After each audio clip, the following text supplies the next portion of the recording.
Hari inkuru ibabaje kandi iteye ubwoba iri kuvugwa cyane muri iki gihe muri Australia. Polisi yo muri leta ya New South Wales yataye muri yombi umugore w'imyaka 31 ukekwaho kugira uruhare mu rupfu rw'umwana we w'umuhungu w'imyaka 4. Ibi si iperereza risanzwe ry'ubwicanyi gusa, ahubwo ni ubugome ndengakamere. Ubuyobozi buri gukora iperereza ku birego bivuga ko hashobora kuba harabayeho kurya inyama z'uyu mwana, ibizwi nka cannibalism.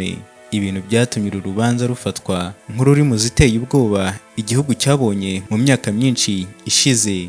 Abantu hirya no hino ku isi bari kwibaza ibibazo bimwe: ni gute ibintu nk'ibi byashoboka? Ese hari ibimenyetso byari byarabanje kugaragara ariko ntihagire ubyitaho? Kandi se kuki uwo mwana yarakiri muri iyo nzu niba nyina yaragaragaje ibimenyetso byo kurya abantu? Uyu munsi turasesengura intambwe ku yindi kugeza ubu byemejwe n'abashinzwe iperereza ndetse n'ibyatangajwe mu nzego zemewe. Njye Ndianjao Michael mugiye kubana. Mbere yo gukomeza, ibuka gukora subscribe.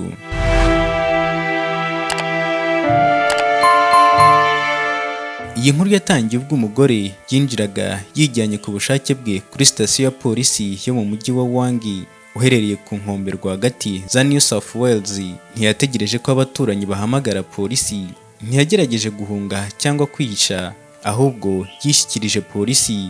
Yabwiye abapolisi inkuru itangaje cyane ku buryo bahise bohereza abashinzwe ubutabazi n'abapolisi we mu rugo. Nk'uko raporo z'iperereza zibivuga, yemeje ko umwana we w'imyaka 4 yapfuye. Anavuga amagambo yatumye hakorwa iperereza ryimbitse ku birego bye. Hari n'ibyo yavuze ko ashobora kuba yarariye igice cy'umubiri w'umwana we. Ibyo birego biracyari gukorwaho iperereza kandi ntibirahamywa n'ibisubizo bya laboratwari. Abapolisi n'abaganga bageze aho yabaga basanze umwana yapfuye kandi afite ibikomere bikomeye. Nubwo abashinzwe ubutabazi bagerageje kumuvura byari byarenze urugero, bahita batangaza ko yapfiriye aho bamusanze. Nyuma y'ibyabonetse, uwo mugore yahise afungwa akurikiranweho icyaha cy'ubwicanyi. Kubera uburemere bw'ibyo yari yavuze, abashinzwe iperereza basabye urukiko uburenganzira bwihuse bwo gukora ibizamini bya gihanga bizwi nka forensic examinations.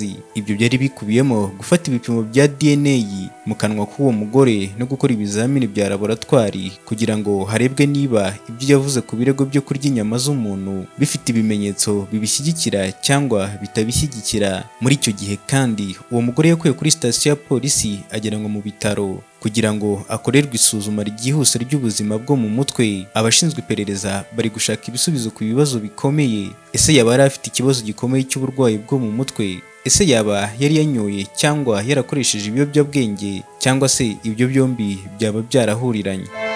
Mu gihe ibisubizo bya laboratwari n'ibindi bizamini bitarasohoka, polisi ikomeje gufata ibyo yemeye yavuze nk'ibikwiye gukorwaho iperereza ryimbitse, ariko ntiratangaza ko ibyo birego byamaze kwemezwa. Mu gihe iperereza rikomeje, hari byinshi biri kumenyekana ku buzima bw'uyu mugore. Mu nyandiko za polisi nta mateka maremare yari afite y'ibyaha bikomeye, nta mateka yari afite y'ihohoterwa rikabije. Ibyaha byigeze kumwandikaho ahanini byari ibyoroheje, birimo icyaha cyo gutwara imodoka yasinze cyabaye mu myaka yari yabanje. Ku bantu benshi babajijwe bamuzi, nta kintu kigaragaza ko yashoboraga gukora icyaha gikomeye nk'icyo yakoze, akihekura umwana yatwise amezi 9 akamugira ku gise. Ariko nk'uko bamwe mu bamuzi babivuga, inyuma y'ubuzima yabagamo hari ibibazo byinshi bwite yahanganye nabyo mu ibanga. Polisi iri kuganiriza abaturanyi, abo mu muryango we ndetse n'abamuzi kugira ngo imenye neza uko ubuzima bwe bwari bumeze mbere y'uyu munsi yakoreyeho amahano.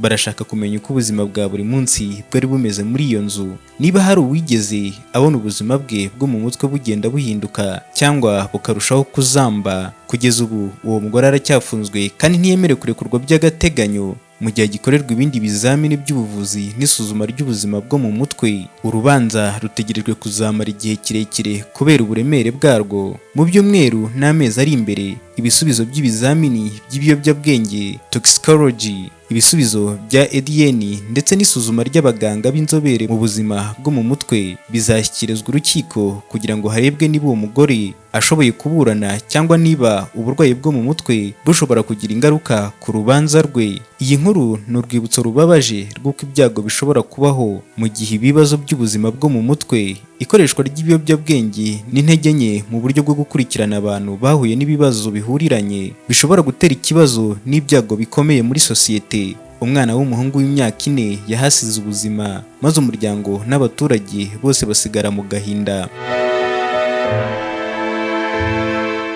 Tuzakomeza gukurikiranira iperereza no gutanga amakuru mashya igihe inyandiko z'urukiko n'ibisubizo bya laboratwari bizaba bimaze gutangazwa ku mugaragaro. Njye ndi Angel Michael, dusubire ubutaha. Hasta la vista.